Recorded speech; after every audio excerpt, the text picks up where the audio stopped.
Part 1. There's a certain peace to routine. Wake up, brew the coffee, kiss your wife on the temple while she scrolls through emails. Take the same highway to the same office with the same playlist humming from your speakers. It's not glamorous, but it's safe, comfortable, predictable. That's what I used to believe, anyway.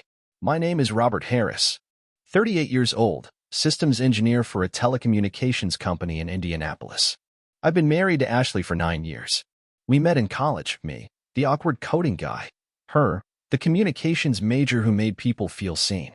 She had this way of walking into a room like she owned the air in it. I fell fast, hard, and I never looked back. No kids. A modest, quiet life. A neat 3-bedroom ranch in a tree-lined suburb. 2 dogs. A vegetable garden we pretended we'd maintain. On paper, it all looked stable, respectable, enviable, even. People at work would say things like, "You're lucky, man." My wife drives me crazy. I used to nod and smile, pretending I understood. I didn't. Ashley and I rarely fought. We shared jokes, binge-watched crime shows, took spontaneous weekend trips when we had the time. At least, we used to. I started noticing small things first. A shift so subtle you could almost miss it. She began working late. A lot. Her job as a PR manager had always been demanding, but now it felt excessive. Every night brought a new crisis or campaign deadline. She'd come home past 10, shoes in her hand, mascara smudged, claiming meetings ran long or traffic was a nightmare. It didn't alarm me at first. Ashley was passionate about her work. I admired that about her. But passion doesn't explain slipping into the shower without saying hello. Or phone calls taken in the backyard, always ending with a nervous laugh and a quick, just work stuff. Then came the phone habits. At dinner, her phone was always face down. Notifications silenced. If it buzzed, she'd glance at it like it was nothing, then quietly excuse herself to the bathroom. One night, after she left the room for the 3rd time during dinner, I glanced at her screen. A single preview caught my eye. A message from someone named Jay. Just that. No last name. No emoji. Just Jay. I didn't recognize the name. It wasn't one of her coworkers, at least none she'd ever mentioned. When she returned, I asked who Jay was. Her eyes didn't even flicker. "Oh, just someone from the agency side. We're collaborating on a new client rollout." I nodded, but something about the way she said it, so smooth, so ready, it felt rehearsed, polished, like she'd said it before. That's when the cracks in our routine started to show. Small, jagged ones, spreading slowly across the glass.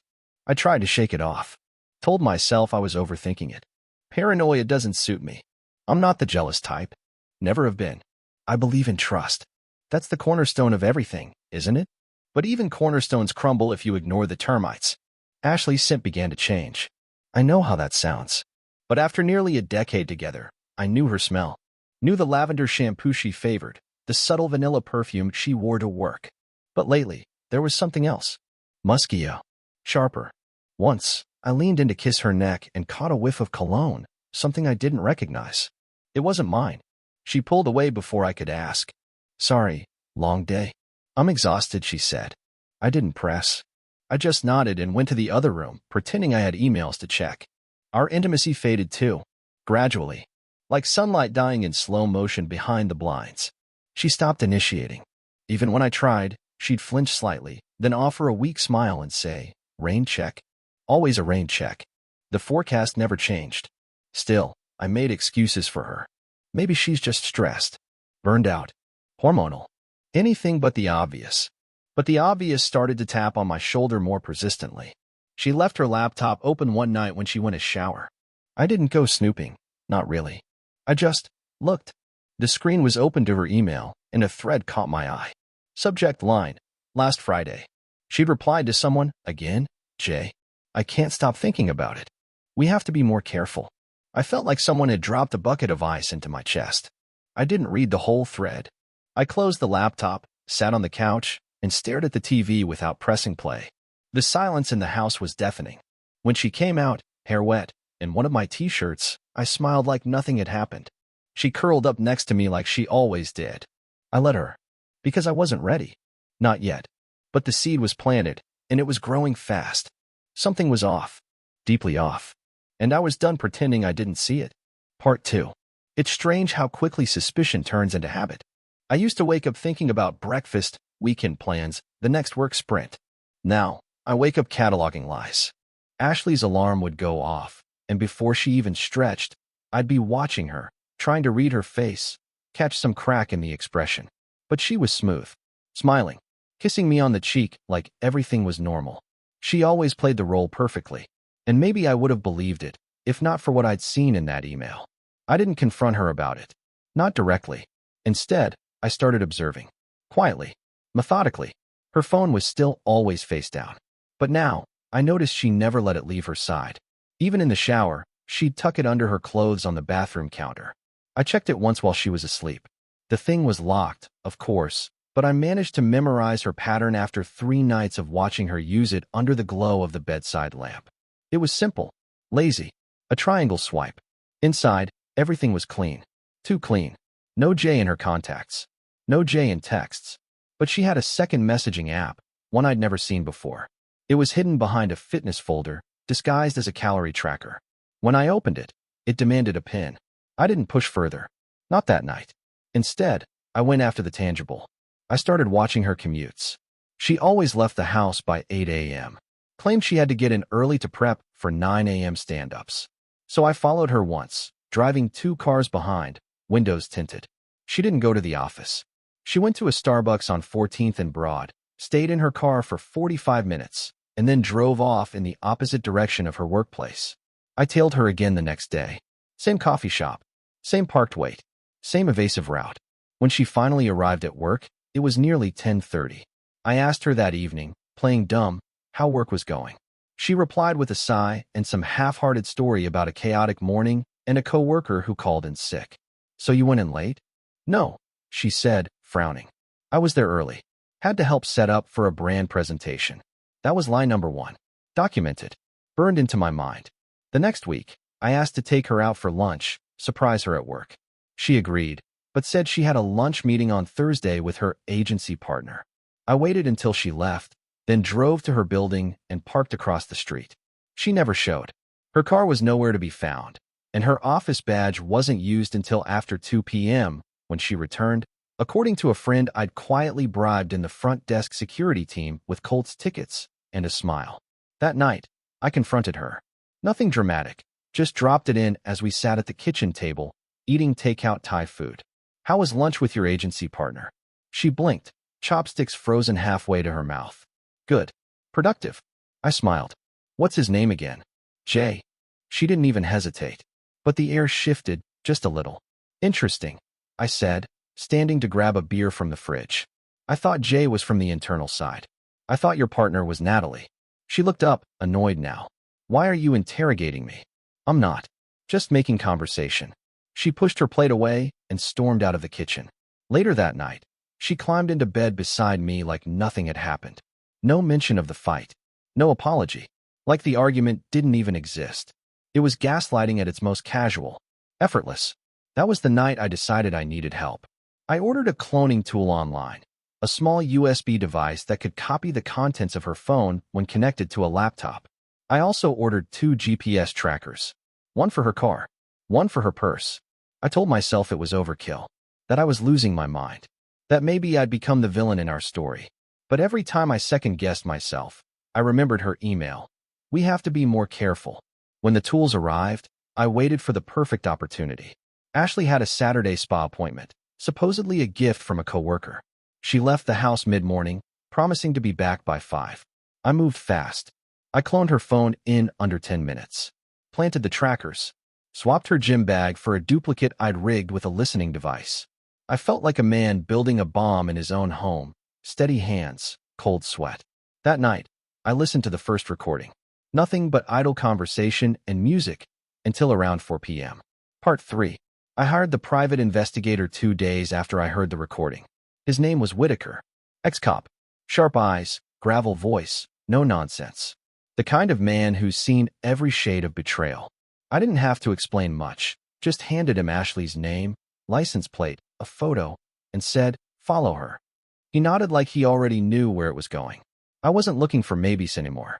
I needed the kind of proof you could drop on a courtroom table with a quiet thud that silenced everyone. The weight nearly broke me. Every time Ashley spoke to me, I had to hold still, wear my mask, keep my hands from shaking. She was affectionate again. Her touches returned.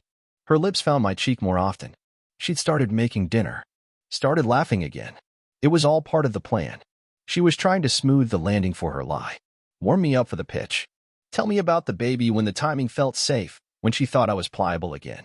She had no idea the house was already wired. I had hidden cameras in the kitchen, the living room, and even the damn laundry room. Audio recorders tucked under the driver's seat of her car. GPS logging every mile she moved. Her phone was still cloned, and while she rarely texted Jay directly, she used encrypted apps that I could still scrape with the right software. But I waited on Whitaker's report. I needed the visual, the irrefutable. When it came, it was a flash drive in a brown envelope. No phone call, no note, just a drop-off at my office, inside a sealed folder marked, Confidential, Client, RH. I closed my door, slid it into my laptop, and pressed play. First file, a photo of Ashley sitting in Jay's car, parked in the same Starbucks lot I'd seen her disappear into. They weren't just talking. She was on his lap. His hand was on her stomach, smiling. Second file, video footage. Same couple, different day. A hotel in Plainfield. She exited the lobby first, head down, sunglasses on. Jay followed 20 seconds later. They didn't walk out together. They didn't have to. File 3. Audio. Jay's voice, clipped from a phone call Whitaker had captured through legal monitoring. Jay, you think he'll actually raise her? Ashley, he's too good of a man not to. That's the problem. He'll step up. He always does. Jay, you think he suspects? Ashley, maybe. But if he asks, I'll cry. He folds when I cry. I paused the playback and sat very still. I felt nothing. Not rage. Not heartbreak. Nothing left to burn. It was like the air inside me had been vacuumed out. Just cold, clean silence. The final file was the worst. It was a sonogram. Black and white. The outline of a child not mine. Labeled with Ashley's name. Dated 2 weeks ago. Whitaker must have pulled it from the trash after tailing her to the clinic. She had gone alone. But not really. Jay had been in the car waiting. She walked out, smiling, holding that sonogram like it was a promise of a life she'd built on the ruins of ours. I closed the laptop. And I broke. Not in a loud, cinematic way. No screaming. No fist through the drywall. Just a slow collapse onto the floor of my office. A man folding into himself like paper under flame. I pressed my face to the carpet and let the quiet tears come. I couldn't stop them, and I didn't try. This wasn't just betrayal. This was obliteration. Every conversation, every kiss, every damn laugh we shared now felt retroactively poisoned. 9 years of love rewritten with invisible ink. All those nights I held her close, told her I'd take care of her, protect her. She'd been elsewhere. With him. Planning. I thought about what it meant to be asked to father a child that wasn't mine. To carry the weight of another man's mistake and pretend it was love. Not for her. For the baby. A baby conceived in deception. A baby that might one day look up at me and call me Dad, while I swallowed the truth like broken glass. And then, I got up. I stood in front of the window and stared at the city skyline. The sun was setting. The sky burned orange and violet. And just like that, the emotions began to shut off. One by one. Like breakers going down in a dying building. I wasn't going to scream. I wasn't going to beg. I was going to plan. Coldly. Carefully. Quietly. The first step was legal. I contacted my attorney, told him I needed airtight guidance on divorce proceedings, custody laws, because if she tried to rope me into financial responsibility for a child that wasn't mine, she'd have a war on her hands. Second step, finances. I began separating accounts. Quietly. Diverted my direct deposit into a new private checking account. Transferred my half of the savings into a secure holding I could defend. Third, the paper trail. I printed everything: texts, photos, logs, location records. Dated, signed, stored in a fireproof lockbox in my office. And I waited. Because soon, she would come to me. With tears. With a trembling voice. With "I'm pregnant" on her lips and a rehearsed speech in her pocket. And when she did, I would say nothing. Just look her in the eye. And let her believe I didn't know. Because sometimes the most dangerous man in the room isn't the one who shouts. It's the one who smiles and waits. Jay, I told you it wouldn't work. Ashley, it will. He believes me. He always does. Jay, you're sure about this? Ashley, yes. I'll tell him the baby's his. He won't walk. He's not that kind of man. I stopped breathing. For several long seconds, I just sat there, phone pressed to my ear, the whole room spinning around me. Pregnant? She hadn't said anything to me. No hints. No symptoms. Nothing. Unless it wasn't new. Unless it had been going on longer than I dared imagine. I didn't sleep that night. Didn't blink. My wife, the woman I built a life with, was pregnant by another man and planning to pin the child on me. Not out of love, but because she couldn't afford to raise her daughter alone. And for the first time since this all began, I wasn't sad. I was silent. And silence is where storms begin. Part 4. Ashley finally told me 3 weeks after I got the PI's report. She sat across from me at the kitchen table, same table where we'd eaten hundreds of quiet meals, and took a long breath like she was about to deliver news from the front lines of war. I need to tell you something, she said, I soft, voice trembling. I'm pregnant. I nodded. Slowly. Calmly. I didn't flinch. I didn't cry. I just said, wow, and let her think she was still in control. I know it's a shock, she added. But I want us to raise her together. I can't do this alone. I've thought about everything, and I know this is the right decision. She reached across the table and grabbed my hand like it was a prop in her little stage play. You'll be a great father. I didn't say anything. Just let the lie linger in the air between us like smoke from a fire she swore never happened. The next morning, I made her breakfast. Eggs, toast, even fresh squeezed orange juice. I asked how she was feeling, if she needed to rest more, if we should start looking at nursery ideas. Her smile was radiant. She thought she'd won. That week, I initiated something I called the transition. Quietly liquidating joint accounts, moving my paycheck, taking all the documentation Whitaker provided and handing it over to my lawyer, preparing the paperwork with surgical precision. Ashley had no idea. She thought I was coming around. She even started leaving her phone out again, letting her guard down. It didn't matter. I already had everything I needed. But something still itched at the edges of it all. Something didn't add up. So I went back to Whitaker. I want to know more about Jay, I told him. Where he works. Who he really is. And anything she might be tied to that isn't obvious. 3 days later, Whitaker came back with something that punched harder than any affair. Jay didn't work in PR. He wasn't even Jay. His name was Jason Briggs, and he was a former financial auditor under investigation for embezzlement from a tech firm in Oregon. Disappeared 3 years ago after siphoning nearly $500,000. The feds had been chasing him ever since. Ashley was on the board of that same company, the one he vanished from. I nearly dropped the report when I saw her name listed on the archived documents. She hadn't just cheated on me. She was tied to a man who was using a fake identity. And now she was pregnant with his child, trying to loop me in as the financial safety net in case things went south. She was laundering him, hiding him in plain sight, selling me the role of father so she wouldn't go down with him. That's when I stopped playing nice. I booked a dinner, a very public dinner at her favorite upscale restaurant. I told her it was a celebration. I want to show you I'm committed, that I believe in us. Her eyes lit up like a teenager's. She wore a silk dress, even put on the perfume she hadn't touched in months. We sat by the window. Candlelight. Wine she couldn't drink, but ordered anyway just to keep appearances. And right as dessert was placed in front of us, I stood up and tapped my glass. I want to make a toast, I said. Ashley looked confused, but amused. To my wife, I began, and to the baby she's carrying. A child that, despite her telling me otherwise, isn't mine. Silence. A nearby table paused mid-bite. Ashley's fork froze halfway to her mouth. To Jason Briggs, I continued, louder now, whose real name isn't Jay, and who the FBI might be interested to know has been frequenting our home under a false identity. Ashley, how's it feel to be dating a fugitive again? Her face drained of color. The restaurant went dead quiet. I pulled a flash drive from my jacket pocket and set it gently in front of her. Everything's on there.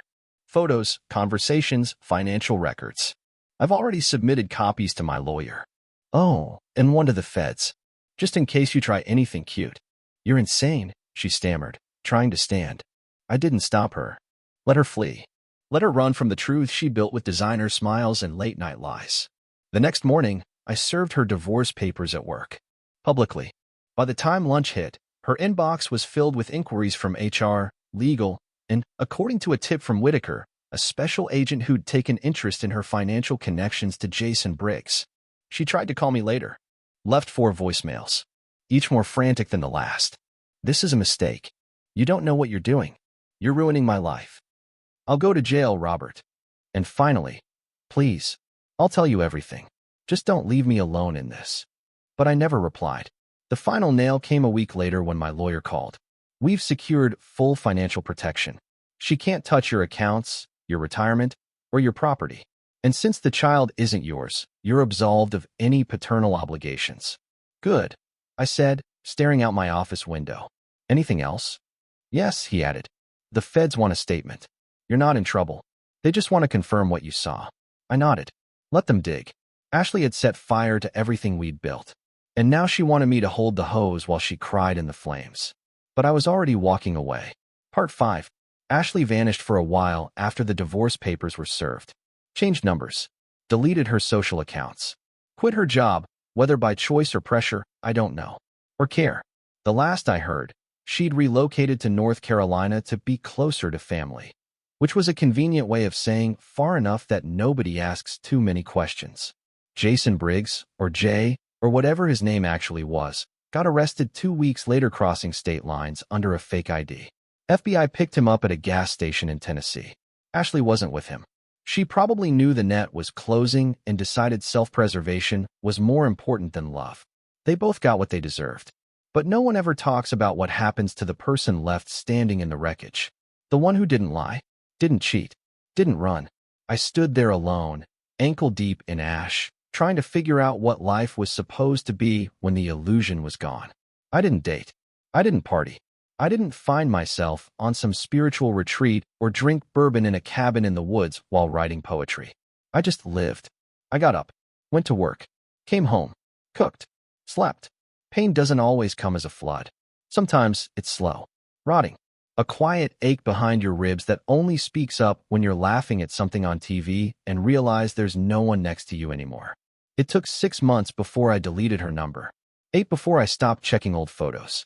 A full year before I stopped thinking of the guest room as hers. Grief doesn't follow a calendar. It just keeps breathing down your neck until you finally turn around and stop letting it whisper. I thought I was healing. And then the letter came. No return address. Just my name and a crooked stamp. I recognized the handwriting instantly. Ashley. I opened it with the kind of dread usually reserved for court summons and death notices. It wasn't long. It wasn't an apology, either. Robert, I don't expect forgiveness. I don't deserve it. I know that now. The baby's name is Claire. She has your eyes, somehow. Maybe God has a sense of humor. I thought I was doing what I had to. But I know now I broke something in you that I can't fix. I just wanted to say, I was never afraid of raising her alone. I was afraid of living without the only man who ever truly saw me. You didn't deserve any of this. I hope you find peace, even if it means forgetting I ever existed. Ash. I folded it once and set it in the drawer. I didn't cry. I didn't scream. I just stared at that last line. Even if it means forgetting I ever existed. If only it were that easy. But life had one last twist to play. One that had been hiding in plain sight the whole time.